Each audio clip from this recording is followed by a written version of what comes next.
রামরতনপুর এলাকার চৌধুরী বাড়ি খুবই গণ্যমান্য এবং সম্মানীয় পরিবার বলে পরিচিত ছিল। সেই বাড়ির প্রধান সদস্য ছিল হরিপদ বাবু। খুবই গম্ভীর এবং কড়া মেজাজের মানুষ। তার স্ত্রী সুচরিতা দেবী ওই বাড়ির বড় গিন্নি নামে পরিচিত।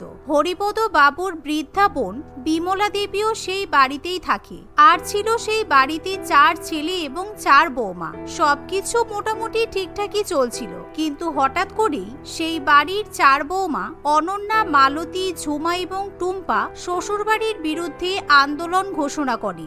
এর পেছনে অনেকগুলোই কারণ লক্ষ্য করা যায়। একদিন, বিমলা, আজকে সকালে চাটা কিন্তু একদম বাজে হয়েছে। লিকার নেই, চিনি বেশি, 4-4টে বউ এ বাড়িতে থাকছে, অথচ 1 কাপ চা ভালো করে জুটছে না। আর বলো না দাদা, আজকালকার বউদের তেজ দেখেছো? সকালে উঠে নাকি ওদের পাড়ার বই আর ল্যাপটপ নিয়ে বসতে হবে। ঘর সংসারের কাজ করবে কে? আমরা যখন শ্বশুর বাড়িতে গিয়েছিলাম, উঠোন ছাড় দিতে দিতে কোমর ভেঙে যেত। এমন সময় 4 বউ একসার হয়ে বৈঠকখানায় প্রবেশ করে। অনন্যার হাতে একটা বড় সাদা কাগজও থাকে। বাবা, আপনার সঙ্গে একটু কথা ছিল।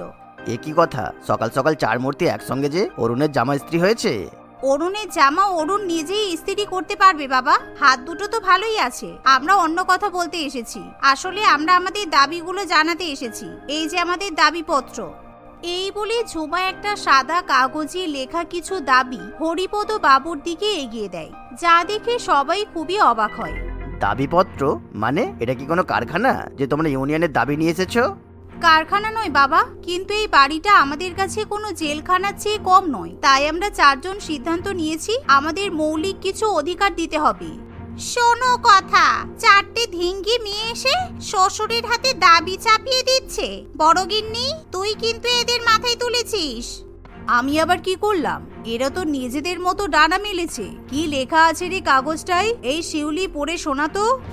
এই শুনে শিউলি সেই কাগজটা টেনে নিয়ে পড়তে শুরু করে। সেই কাগজে টোটাল 5টা দাবি লেখা থাকে।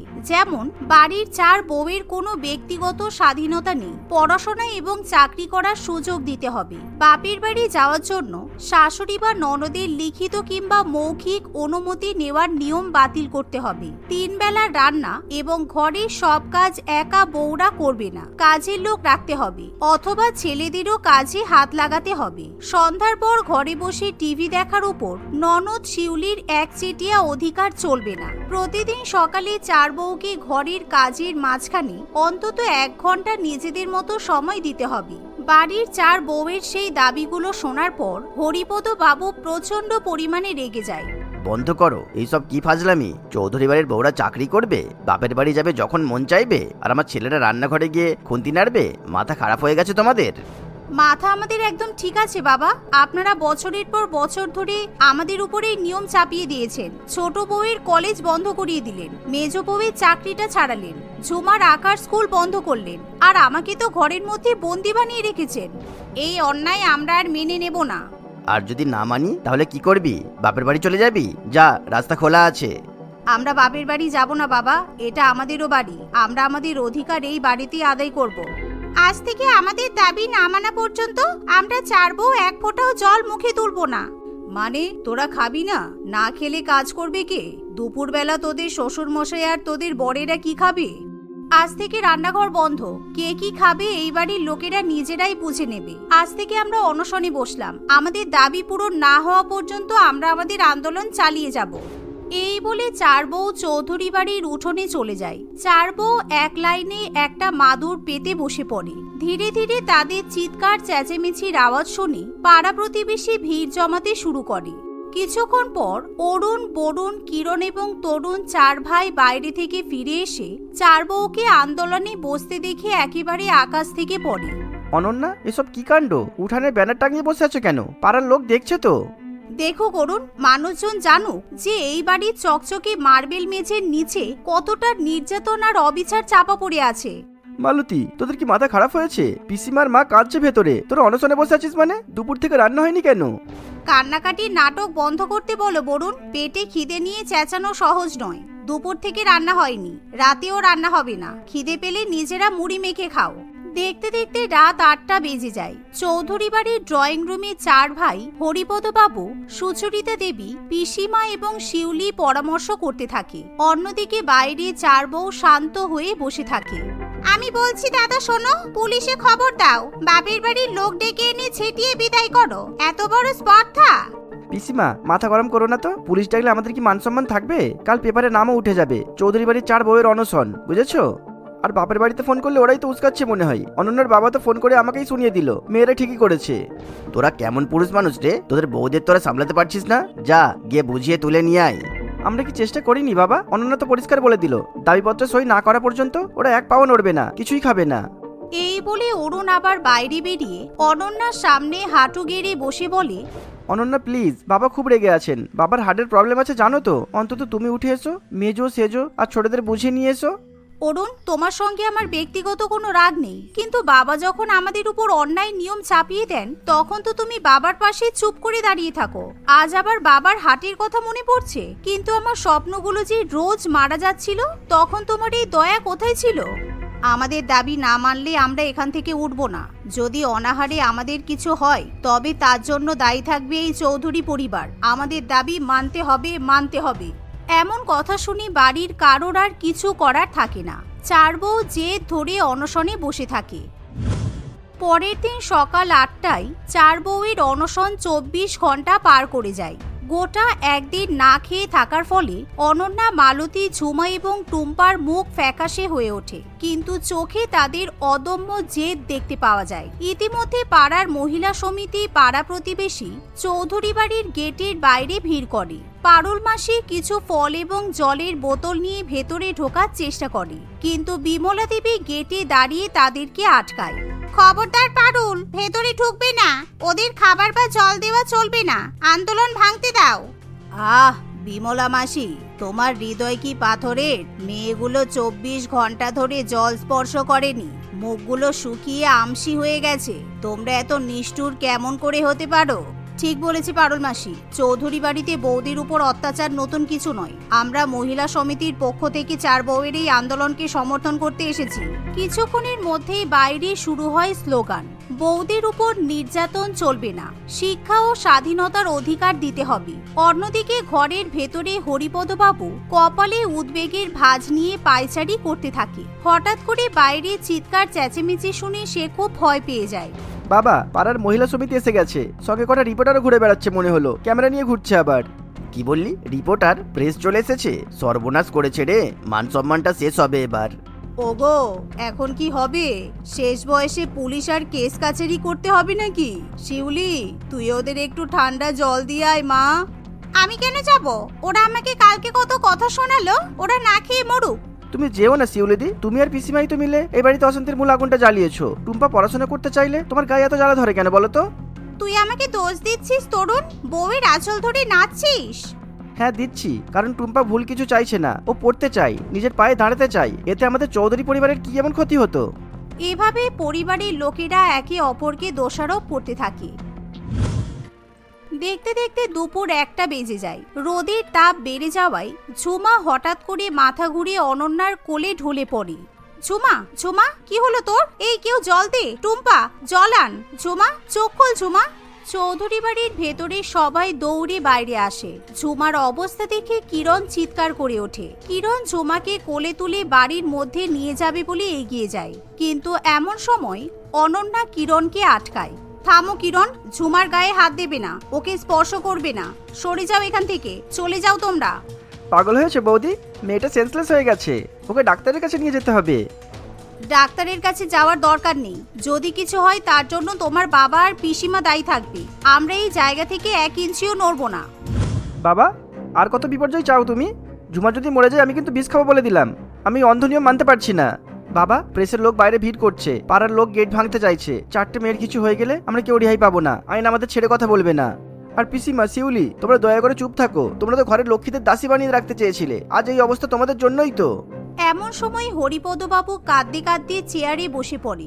ওগো, তোমার এই জেদ ছাড়ো, বউদের দাবি মেনে নাও। ওরা আমাদের ঘরের মেয়ে, ওরা কোনো শত্রু নয়, ওরা একটু সম্মান আর স্বাধীনতা চেয়েছে, এ তো কোনো অন্যায় নয়। শেষ পর্যন্ত বিকেল 4টে নাগাদ হরিপদবাবু ধীরে ধীরে হেঁটে চার বউয়ের সামনে গিয়ে দাঁড়ায়। তার পেছনে পুরো পরিবার এবং বাইরে উৎসুক পাড়া প্রতিবেশীরা দাঁড়িয়ে থাকে। হরিপদ বাবুর হাতে সেই দাবিপত্রটিও থাকে। তার মুখটা বেশ বিষণ্ণ বলে মনে হয়, কিন্তু এক ধরনের স্পষ্ট অনুশোচনাও দেখতে পাওয়া যায়। অনন্যা, আমি ভুল করেছি। এই বয়সে এসে আমি বুঝতে পারিনি যে সময় বদলে গেছে। তোরা তো এই পরিবারের বধূ, দাসী নয়। তোদেরকে আটকে রেখে আমি এই সংসারকে একটা খাঁচা বানিয়ে ফেলেছিলাম। তোরা তোদের অধিকারের জন্য লড়েছিস। এই যে কাগজটা, এতে যা লেখা আছে আমি সব মেনে নিলাম।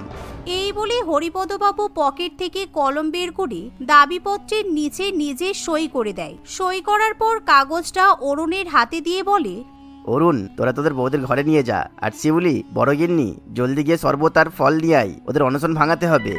না অনন্যা, এবার তো ওঠো, তোমাদের আন্দোলন সফল হয়েছে। আমাদের আন্দোলন সফল হয়েছে অরুণ, 4 জনের লড়াই সফল হয়েছে। ঝুমাকে শরবত খাইয়ে অনশন ভাঙানো হয়। একে একে অনন্যা, মালতী এবং টুম্পাও শরবত খায়। পাড়ার লোক করতালি দিয়ে ওঠে। 1 মাস পর চৌধুরী বাড়িতে একদম সম্পূর্ণ ভিন্ন দৃশ্য দেখতে পাওয়া যায়। টুম্পা বই নিয়ে পড়াশোনা করে, মেজ বউ মালতী তার ল্যাপটপে অফিসের কাজ করে, ঝুমা ক্যানভাসে ছবি আঁকতে ব্যস্ত থাকে। রান্নাঘরে এখন বাড়ির 4 বৌমাকে ছাড়া অন্যান্য মহিলা সদস্যদেরও দেখতে পাওয়া যায়। বাড়িতে আলাদা করে কাজের লোক এবং রান্নার লোকও রাখা হয়। এভাবে 4 বৌমা স্বাধীনভাবে নিজেদের জীবন যাপন করতে থাকে। বিট্টু তার মা ও বাবার সঙ্গে রাজারহাটে বাস করত। কিছুদিন আগেই বিট্টুর সঙ্গে শায়লা নামের একটি মেয়ের দিনক্ষণ ঠিক হয়েছিল। বিয়েতে বিট্টুর পরিবার এবং শায়লার পরিবারের সকলেই খুশি ছিল, কিন্তু শুধুমাত্র বিট্টুর মা সারা দেবীকে ছেড়ে।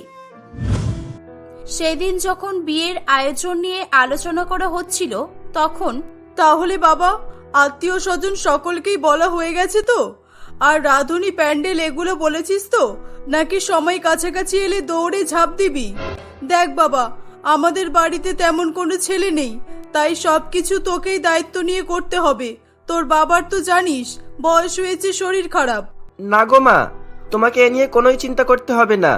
আমি সবাইকে ঠিকঠাক নেমন্তন্ন দিয়ে এসেছি, আর এক এক করে বাকি আয়োজনগুলোও করছি। আর বাবা, তোর শকুন্তলা মাসিকে ভালো করে বলিস, না হলে ওরা আবার অভিমান করবে। আগের বারে তোর কাকার বিয়েতে ওরা বিয়ে খেতেই আসেনি। ভালোভাবে বরযাত্রী নেমন্তন্ন করে আসিস। কি বরযাত্রী? আসলে মা, মানে আমাদের বিয়েতে। হ্যাঁ রে, কি হয়েছে তোর? এত মানে মানে করছিস কেন? তাহলে এখানেও কি গন্ডগোল আছে? এই মেয়েটাকে নিয়ে প্রথম দিন থেকেই আমার সন্দেহ। মানে তেমন কিছু না। সাইলা বলেছে বরযাত্রী যেতে হবে না, ও নিজেই বরের মতো এসে আমাকে বিয়ে করে নিয়ে যাবে। দেখ বাবা, আমি পরিষ্কার করে তোকে বলে দিচ্ছি, আমি তোর পছন্দে কিছু বলিনি মানে এই নয় যে আমি কিছু বলতে পারি না, বুঝেছিস? সবকিছুরই একটা সিস্টেম আছে। আমিও একটি মেয়ে, তাই বলছি শোন, মেয়েদের মতো চলাফেরা করিস না বাবা, এতে ভবিষ্যতে তুই বিপদে পড়বি। আমরা আর কদিন বাঁচবো বল? মা, এটাই সমস্যা কি বলো? ছেলেরা মেয়েদের বিয়ে করে বাড়িতে নিয়ে যায়। আমাদের সমাজে একটা খুব বাজে ধারণা আছে যে ছেলেরা বিয়ে করে আর মেয়েদের বিয়ে হয়। ছেলেরা বিয়ে করবে আর মেয়েদের বিয়ে হবে, এই দুটোর মধ্যে অনেক তফাৎ আছে মা। তুই কি বলতে চাইছিস পরিষ্কার করে বল তো বাবা। তাহলে কি ওই মেয়ে তোকে বিয়ে করে নিয়ে যাবে আর তুই ওদের বাড়িতে ঘর জামাই থাকবি? না মা, একদমই নয়। সাইলা আমাকে বিয়ে করতে আসবে, মানে বরযাত্রীর বদলে আমাদের বাড়িতে কন্যা যাত্রী আসবে। প্লিজ মা, মেনে নাও না।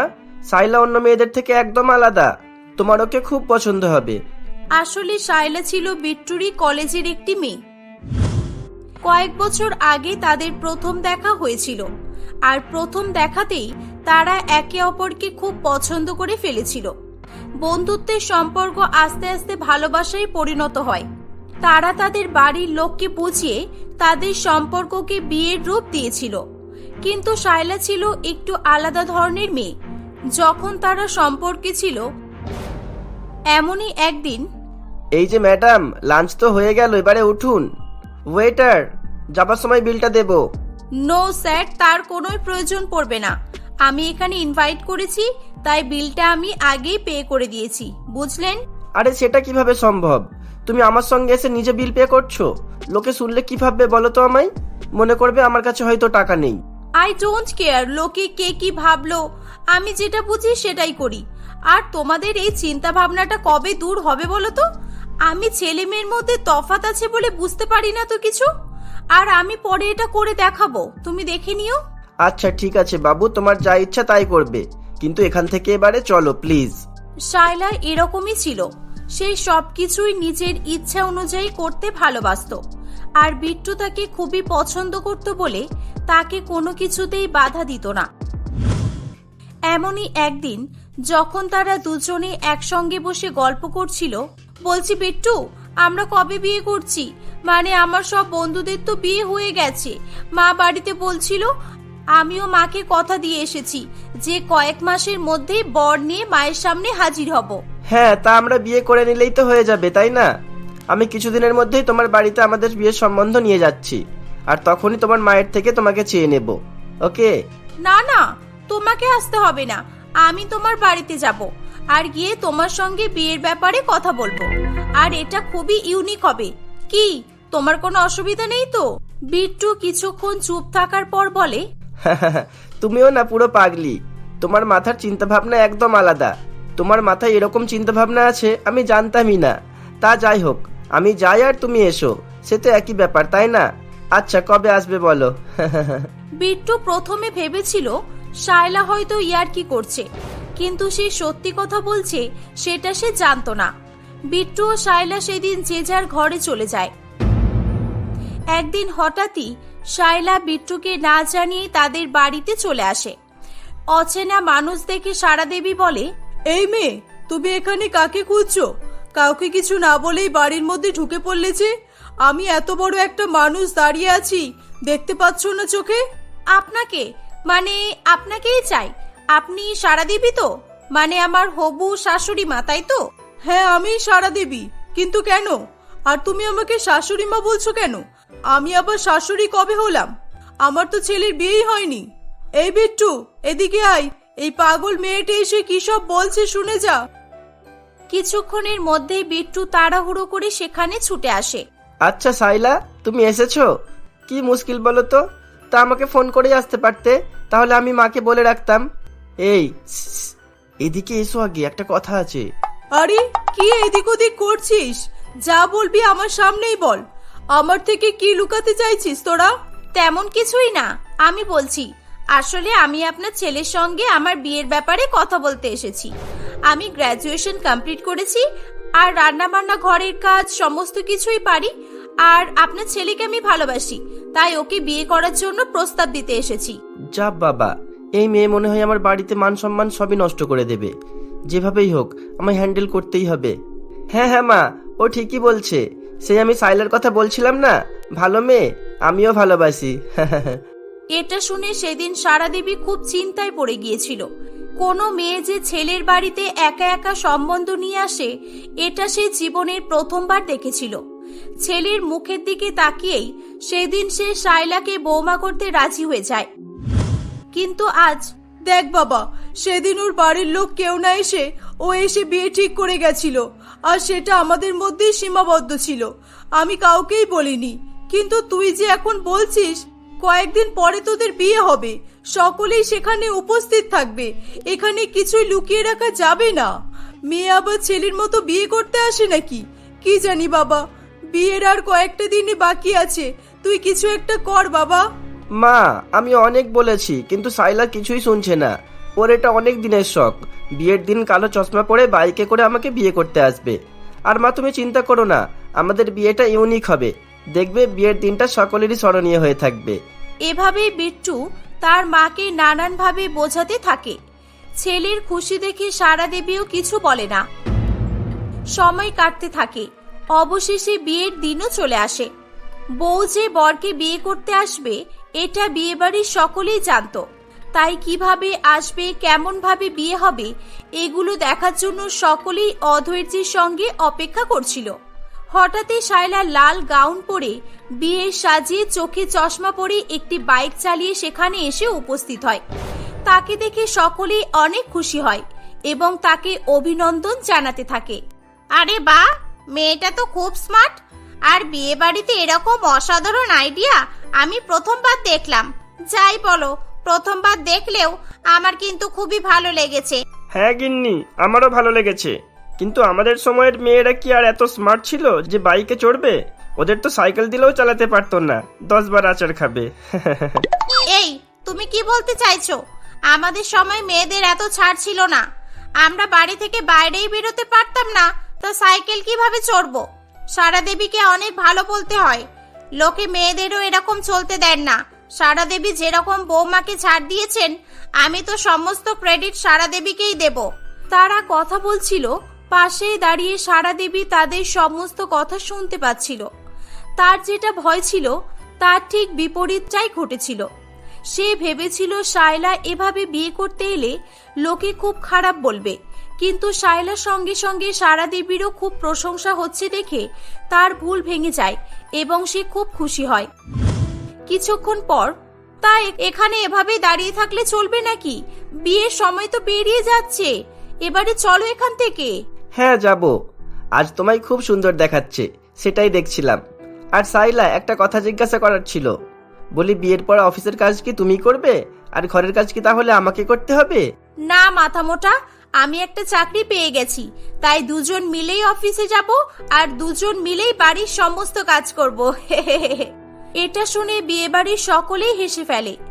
ভালোই ভালোই তাদের বিয়ে সম্পন্ন হয়ে যায়। শায়লা তার কথা অনুযায়ী বিয়ের পর বিট্টুকে তার বাইকে বসিয়ে সেখান থেকে তার মায়ের কাছে নিয়ে যায়। শায়লার শখ পূরণ হয়ে গেলে সে সারা দেবীর বাড়িতে ফিরে আসে এবং পরবর্তী দিনগুলো সুখে শান্তিতে কাটাতে থাকে।